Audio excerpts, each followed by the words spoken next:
காந்தாரா படம் வந்து எடுத்தாங்க. அந்த படம் வந்து இதே மாதிரி உக்கிரமான ஒரு தெய்வம் தான் காந்தாரா பேர். அந்த படம் வந்து எடுத்து எந்த தடங்களும் இல்லை. பார்ட் 1 பண்ணும்போது அதில் எந்த பிரச்சனையுமே இல்லாமல் படத்தை எடுத்து அதை வந்து பேன் இண்டியா படமாக ரிலீஸ் பண்ணி அந்த படம் வந்து பெரிய வெற்றி அடைஞ்சிருச்சு இல்லையா? நிச்சயமாக பெரிய வெற்றி படமாக அமைஞ்சிச்சு. அந்த படத்தில் நடித்தவங்க எல்லாருமே நல்லா தான் இருக்காங்க. ஒரு ஓகேவா? இப்போ அதாவது வந்து ப்ரீகோல் அப்படி தான் சொல்லணும். பார்ட் 2ன்னு சொல்கிறாங்க, இருந்தாலும் ப்ரீகோல் தான் இதுக்கு. அதாவது இந்த காந்தாரா கதைக்கு முன்னாடி என்ன நடந்தது தான் இப்போ சொல்ல போகிறாங்க இந்த கதையில். அதாவது வந்து ஒருத்தர் வந்து தங்கி இருக்கும்போது ஒரு ஹார்ட் அட்டாக்ல இறந்துட்டாரு. ஒருத்தர் வந்து அந்த படத்தில் நடிக்கிறவரும் ஒரு திருமண நிகழ்ச்சியில் கலந்துக்கும் போது ஒரு டான்ஸ் ஆடிட்டு இருக்கும்போது ஹார்ட் அட்டாக்ல இறந்துட்டாரு. இன்னொருத்தர் பார்த்தீங்கன்னா அந்த படப்பிடிப்பின் இடைவேளையில் ஒரு ஆற்றுல கூட்டிட்டு போய் அவரும் இறந்துட்டாரு. பொதுவாக சினிமாவில் பார்த்தீங்கன்னா இந்த மாதிரி சக்தியான சாமி பேர் வைக்கும்போது அந்த நேரங்களில் சில விபத்துகள் நடக்கும் அப்படின்னு சொல்லுவாங்க. உக்கிரமான சாமி பேரை வந்து வைக்கிறதுக்கு பயப்படுவாங்க. பொதுவாகவே சினிமாவில் அந்த மாதிரி பயப்படுவாங்க. இந்த விபத்து நடந்த படப்பிடிப்பில் நடந்த படத்தினுடைய பேர்கள்லாம் பாருங்களேன். ஒரு படத்தினுடைய பேர் வந்து பத்ரகாளி, இன்னொரு படத்தினுடைய பேர் வந்து காளி, இன்னொரு படத்தினுடைய பேர் வந்து நரசிம்மா. இதெல்லாம் வந்து எப்படின்னா ரொம்ப பவர்ஃபுல்லான சாமின்னு சொல்லுவாங்க. அதாவது உக்கிரமான கடவுள்னு சொல்லுவாங்க. இப்போ வந்து காந்தாரா கூட பார்த்தீங்கன்னா அந்த கன்னடத்தில் அந்த ஏரியாவில் துளு மக்கள் கும்பிடக்கூடிய ஒரு கடவுள், இந்த காட்டு பகுதியில் இருக்கிற ஒரு கடவுள். அந்த கடவுள் வந்து ஒரு உக்கிரமான கடவுள்னு தான் சொல்கிறாங்க. ஸோ இந்த படப்பிடிப்பு முடிஞ்சிருச்சுன்னா முழுசாக அந்த படப்பிடிப்பு எல்லா காட்சியும் முடிஞ்சிருச்சு. இனிமேல் இந்த படப்பிடிப்பில் எந்த காட்சியுமே பேலன்ஸ் இல்லை அப்படின்னா லாஸ்ட் டே பார்த்தீங்கன்னா பூசணிக்காய் வாங்கிட்டு வந்து இதே மாதிரி சூடம் வச்சு அந்த கேமரா அந்த யூனிட்டில் உள்ளவங்களையெல்லாம் சுற்றி அதை கொண்டு போய் உடைப்பாங்க. 50க்கும் மேற்பட்ட உலக நாடுகளில் 100 கோடிக்கும் அதிகமான ஆகாயம் தமிழ் பார்வையாளர்களுக்கு பேரன்பும் திருநன்றி. ஆகாயம் தமிழ் நேயர்களுக்கு வணக்கம். இன்னைக்கு நம்ம கூட சினிமா ஜேர்னலிஸ்ட் மற்றும் ஆஸ்கார் மூவிஸ் ப்ரொடியூசர் பாலாஜி பிரபு சார் தான் இணைஞ்சிருக்காங்க. வணக்கம் சார். வணக்கம். எப்படி இருக்கீங்க? நல்லா இருக்கேன் சார். காந்தாரா படம் நடிகர் ரிஷப் ஷெட்டி அவரே டைரக்ட் பண்ணி நடிச்சிருக்காரு. ஸோ அந்த படம் வந்து அப்போ வந்து பெரிய ஒரு ஹிட் ஆச்சு. கர்நாடகா மட்டும் இல்லை, தமிழ், தெலுங்கு, மலையாளம். இப்போ அதோட அடுத்த பாகமான காந்தாரா பார்ட் 2 ஷூட்டிங் இப்போ நடந்துகிட்டு இருக்கு. ஷூட்டிங் நடந்துகிட்டு இருந்து இப்போ வரைக்கும் அடுத்தடுத்து 3 மரணங்கள் நிகழ்ந்திருக்கு. ஸோ இதுக்கான பின்னணி காரணம் என்ன சார்? காந்தாரா அந்த முதல் பாகம் பார்த்தீங்கன்னா ரிஷப் ஷெட்டி டைரக்ட் பண்ணி நடிச்சிருந்தாரு. அது பேன் இண்டியா படமாக வந்துச்சு. பெரிய வெற்றி படம். அதாவது வந்து வேர்ல்டு வைட் பார்த்தீங்கன்னா 400 கோடி. அதாவது வந்து கன்னட படத்துலலாம் இவ்வளோ பெரிய கலெக்ஷனுங்கிறது ஒரு பெரிய கலெக்ஷன். சூப்பர் ஹிட்டாக ஓடிச்சு. எல்லா லாங்குவேஜ்லேயுமே நல்லா ஓடிச்சு. வேர்ல்டு வைடுமே பார்த்தீங்கன்னா அதுக்கு பெரிய பேர் கிடச்சிச்சு. ஒரு காட்டுவாசிகள் மாதிரி துளு மக்கள்னு ஒரு மக்கள் இருக்காங்க அங்கே நம்ம கர்நாடகாவில். அந்த மக்கள் ஒரு குலதெய்வம், அது சார்ந்த ஒரு சாமி படம் தான் காந்தாரா. அந்த படம் வந்து பயங்கர ஆக்ரோஷமாக இருக்கும். படமே பார்த்திங்கன்னா ரொம்ப வீரியமாக இருக்கும், ரொம்ப பிரமாதமாக இருக்கும் படம். அந்த படத்தினுடைய மிகப்பெரிய வெற்றி. அதே ரிஷப் ஷெட்டி வந்து நடித்து டைரக்ட் பண்ணி பார்ட் 2 எடுக்கிறாரு. ஃபர்ஸ்ட் பார்ட் வந்து பெரிய வெற்றி அடைஞ்சதுனால இந்த பார்ட் 2 வந்து இப்போ ப்ரொடக்ஷனில் இருக்குது. ஒரு காளி, நம்ம ஊரில் காளின்னு சொல்லுவாங்கள்ல, அந்த மாதிரி வந்து ஒரு உக்கிரமான ஒரு அம்மனுடைய கதை. அதாவது வந்து ஒரு சாமி கதை. அது ஆக்சுவலி அதை பேஸ் பண்ண கதை அதில் நடக்கிற மாதிரி. அந்த கதையில் பார்த்திங்கன்னா இன்றைக்கி இந்த படம் எடுத்துகிட்டு இருக்கும்போதே பார்த்திங்கன்னா சமீபத்தில் 2 நாளைக்கு முன்னாடின்னு நினைக்கிறேன், பிஜுன்னு ஒரு நடிகர், அவர் வந்து இப்போ ஷிமோகா பக்கத்தில் வந்து படப்பிடிப்பு நடந்துகிட்ருக்கு. அவர் அந்த எப்படி சொல்கிறது, ஹோட்டலில் தங்கியிருக்கும் போதே பார்த்தீங்கன்னா ஹார்ட் அட்டாக் வந்து டக்குன்னு இறந்து போயிடுறாரு. இதுதான் ஃபஸ்ட்டு தரமா இவர் மட்டும்தான் இப்போ இறந்துருக்காரு அந்த படத்தில் அப்படின்னா இல்லை. இதுக்கு முன்னாடி பார்த்தீங்கன்னா இந்த படத்தில் நடிச்சிட்டு இருக்க இன்னொரு நடிகர் ராகேஷ் பூச்சாரின்னு ஒரு நடிகர். அந்த நடிகர் பார்த்தீங்கன்னா அவருடைய ஃப்ரெண்டோடைய திருமணத்துக்கு போகிறாரு. திருமணத்துக்கு போன இடத்துல டான்ஸ் ஆடிக்கிட்டு இருக்காரு. டான்ஸ் ஆடிக்கிட்டு இருக்கும் போதே பார்த்தீங்கன்னா டக்குன்னு கீழே விழுந்து இறந்து போயிடுறாரு. அவரும் ஹார்ட் அட்டாக்ல இறந்துடுறாரு. இந்த 2 இறப்பு தான் அப்படின்னா அதுக்கு முன்னாடி பார்த்தீங்கன்னா இன்னொருத்தர் கவில்னு ஒரு நடிகர் நினைக்கிறேன், அவர் பார்த்தீங்கன்னா ஒரு ஆற்றுல குளிக்க போயிருக்காரு இந்த படப்பிடிப்பு நடக்கிற இடைவேளையில். அங்கே அந்த ஆற்றுல சிக்கி அவரும் இறந்து போயிடுறாரு. 3 பேருமே நடிகர். ஆமாம், 3 பேர் இல்லை, எனக்கு தெரிஞ்சு 2 பேர் நடிகர் நினைக்கிறேன், ஒருத்தர் டெக்னீஷியன் நினைக்கிறேன். ஸோ தொடர்ந்து பார்த்தீங்கன்னா காந்தாரா பார்ட் 2ல் வந்து இந்த மாதிரியான விபத்து, இதனால் வந்து மரணமே ஏற்பட்டுருது. என்ன காரணம் அப்படிங்கிறது வந்து இப்போ பெரிய சர்ச்சையாக பேசிகிட்டு இருக்காங்க. பொதுவாக சினிமாவில் பார்த்தீங்கன்னா இந்த மாதிரி சக்தியான சாமி பேர் வைக்கும்போது அந்த நேரங்களில் சில விபத்துகள் நடக்கும் அப்படின்னு சொல்லுவாங்க. உக்கிரமான சாமி பேரை வந்து வைக்கிறதுக்கு பயப்படுவாங்க. பொதுவாகவே சினிமாவில் அந்த மாதிரி பயப்படுவாங்க. நம்ம தமிழ் இண்டஸ்ட்ரியிலே பார்த்தீங்கன்னா இந்த மாதிரி பேர் வைக்கிறதுக்கு பயப்படுவாங்க. ரொம்ப ரொம்ப வருஷத்துக்கு முன்னாடி சிவகுமாரும் ராணிச்சந்திரான்னு ஒரு நடிகை, அவங்க 2 பேரும் சேர்ந்து பத்ரகாளின்னு ஒரு படம், அந்த படம் வந்து ப்ரொடக்ஷனில் இருந்துச்சு. அந்த படத்தினுடைய ஹீரோயின் வந்து ராணிச்சந்திரா. அவங்க வந்து பார்த்தீங்கன்னா வேற ஒரு படப்பிடிப்புக்கு பாம்பேக்கு போயிட்டு, பாம்பேலேருந்து ராணிச்சந்திரா அவங்க அம்மா 3 தங்கச்சிங்க எல்லாருமே ஃப்ளைட்டில் வராங்க. ஃப்ளைட்டில் வரும்போது அந்த ஃப்ளைட் விபத்து ஏற்பட்டு அவங்க இறந்து போயிடுறாங்க. அதாவது வந்து கிளைமேக்ஸ் காட்சி எடுக்கிறதுக்கு முன்னாடியே அவங்க இறந்துடுறாங்க. அவங்கள வந்து டூப் போட்டு தான் கிளைமேக்ஸ் காட்சி வந்து எடுத்தாங்க சினிமாவில். அந்த படம் அப்படியாச்சு. பத்ரகாளி உக்கிரமான பேராக இருக்கா, அந்த மாதிரி ஒரு பேர், அதனால் அப்படி நடந்துச்சு அப்படின்னு பேசிக்கிட்டாங்க. அதுக்கப்புறம் பார்த்தீங்கன்னா ரஜினிகாந்த் நடித்தார் ஏர்லி டேஸில் 1980 நினைக்கிறேன். அந்த படத்தினோட பேர் வந்து காளின்னு ஒரு படத்தில் பார்த்தீங்கன்னா ரஜினிகாந்துக்கும் ஒரு வில்லனுக்கும் ஒரு ஸ்டண்ட் சீக்வன்ஸு, நிறைய குதிரைகள்லாம் பயன்படுத்தி எடுத்தாங்க. நிறைய ஸ்டண்ட் மாஸ்டர்ஸ்லாம் அந்த படத்தில் வந்து நடித்தாங்க, அந்த ஸ்டண்ட் காட்சியில் நடித்தாங்க. அந்த படப்பிடிப்பின் போது ஒரு பெரிய ஃபயர் ஆக்சிடென்ட் நடந்துச்சு. ஃபயர் ஆக்சிடென்ட் நடந்து நிறைய குதிரைகள் இறந்து போச்சு.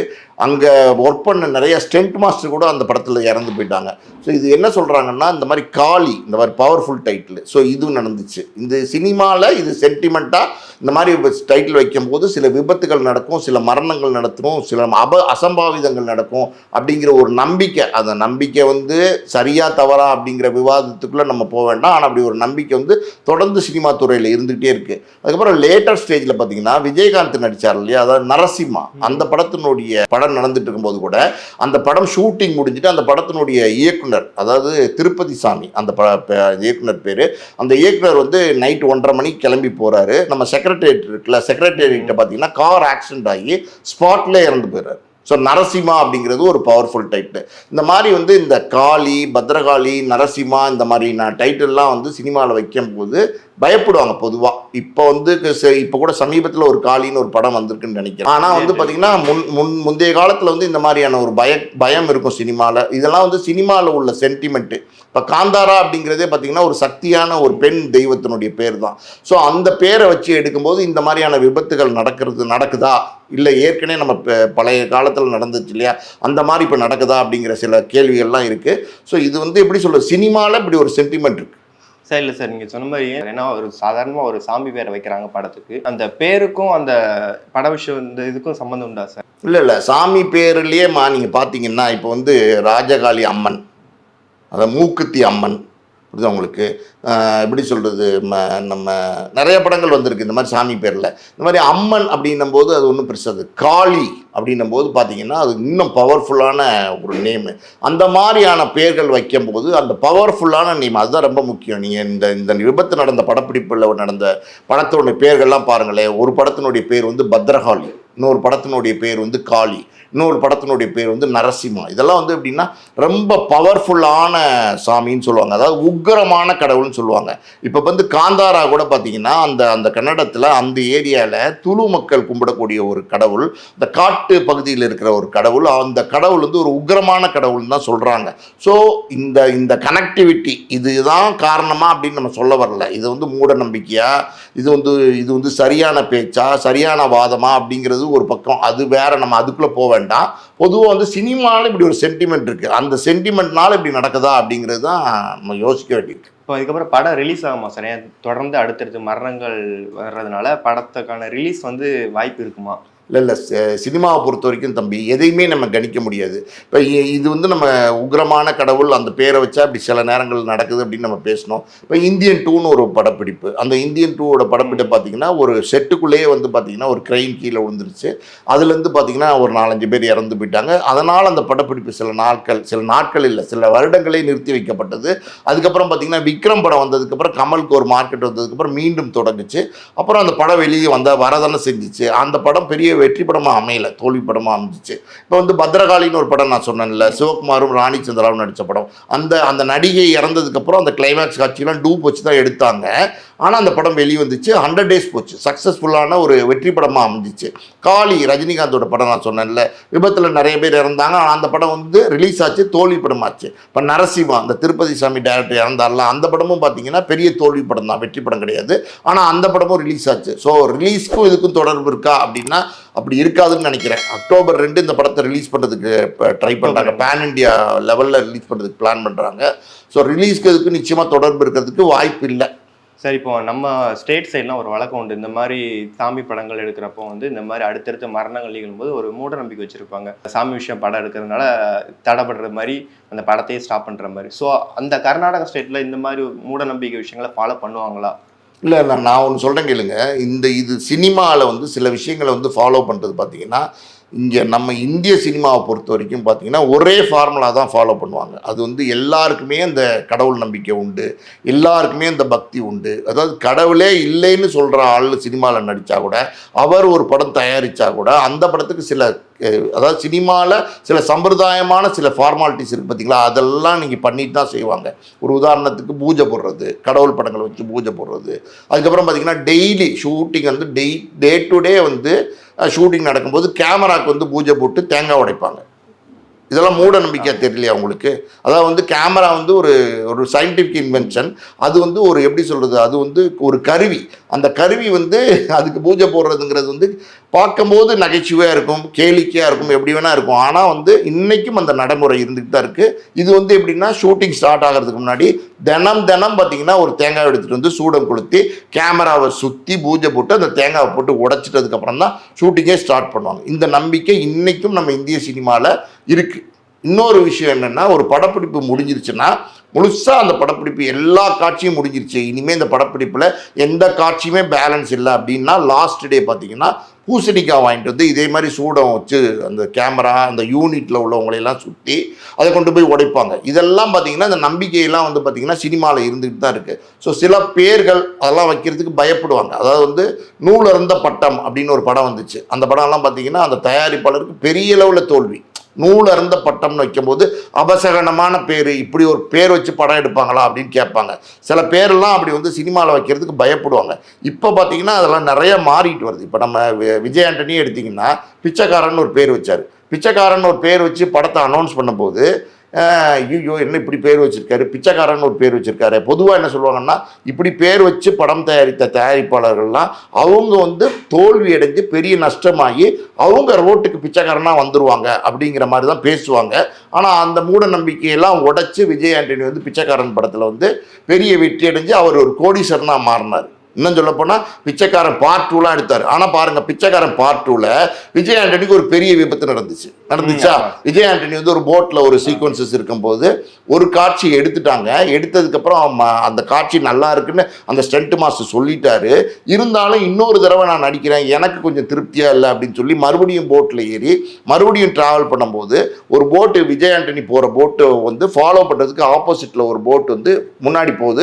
அதில் கேமரா இருக்குது. இந்த போட்டை வேகமாக ஓட்டி விஜய் ஆண்டனி தான் ஓட்டுறாரு. இந்த போட்டை வேகமாக ஓட்டி முன்னாடி கேமரா இருந்த போட்டில் போய் இடிச்சிட்டார். இடித்து பார்த்தீங்கன்னா மூஞ்சிலையெல்லாம் அடிபட்டுருச்சு, முகமெல்லாம் அடிபட்டு அப்படியே ஃபெயிண்ட் ஆகி கடலுக்குள்ளே விழுந்துட்டார். அன்னைக்கு அது வந்து ஸ்டெண்ட் காட்சி.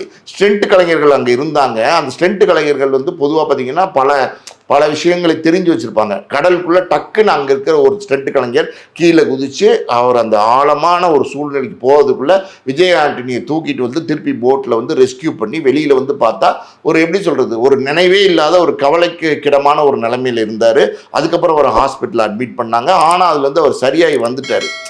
நீங்கள் பல விஷயங்களை கனெக்ட் பண்ணி பார்க்கும்போது சில நேரங்களில் சில விஷயங்கள் வந்து நடக்காமல் போயிடுது. ஆனால் பல நேரங்களில் பார்த்தீங்கன்னா இந்த மாதிரி டைட்டில்லாம் வைக்கும்போது ஏதோ ஒன்று இருக்குங்கிற மாதிரியான ஒரு நம்பிக்கை. எப்படி வந்து கடவுள் இருக்கா இல்லையாங்கிற ஒரு சர்ச்சையாக தான் இன்றைக்கும். கடவுள் நம்பிக்கை எல்லாருக்கும் உண்டு. 100ல் வந்து 99% பார்த்தீங்கன்னா நம்ம கடவுளை நம்புகிறோம். ஆளுக்கு ஒரு கடவுள், மதம் வேறையாக இருக்கலாம், ஆனால் கடவுளுங்கிறத நம்ம நம்புகிறோம். அப்படி இருக்கும்போது சில நேரங்களில் 1% வந்து கடவுளே இல்லைன்னு சொல்கிறாங்க. அது வேற, அவங்க செக்டாரை நம்ம விட்டுருவோம். கோடிக்கணக்கான பணம் இன்வால்வ் ஆகிற இந்த சினிமா துறையை பொறுத்த வரைக்கும் இந்த மாதிரியான சில மூட நம்பிக்கைகள் எல்லாம் இன்னும் தொடர்ந்துகிட்டே தான் இருக்குது.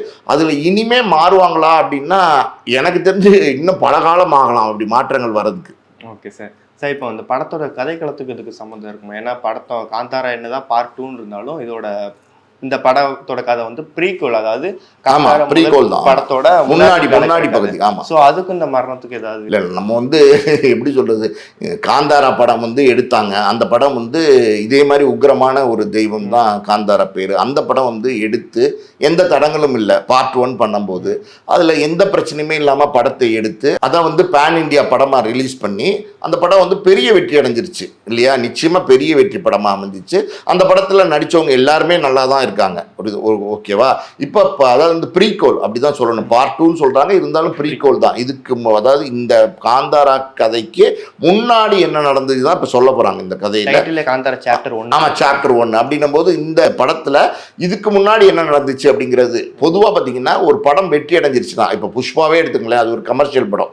அதோட 2 வரும்போது அதனோட எக்ஸ்பெக்டேஷன் வேற மாதிரி இருக்கும். இப்போ கேஜிஎஃப் இப்போ எடுத்துங்களேன், அதோட 2 வரும்போது அது எக்ஸ்பெக்டேஷன் வேற மாதிரி இருக்கும். ஸோ 2 அப்படின்னும் போது ஏற்கனவே மிகப்பெரிய வெற்றி படம் அடைஞ்சு ஆடியன்ஸ்கிட்ட போய் பெரிய ரீச் ஆன படம். அந்த படத்தினுடைய டைரக்டர் அதே ஆர்டிஸ்ட் வந்து நடிக்கிறாங்கன்னும் போது வேற ஏதோ இன்னும் இன்ட்ரெஸ்டிங்காக கொடுப்பாங்கன்ற ஒரு நம்பிக்கையில் இந்த படத்துக்கு வருவாங்க.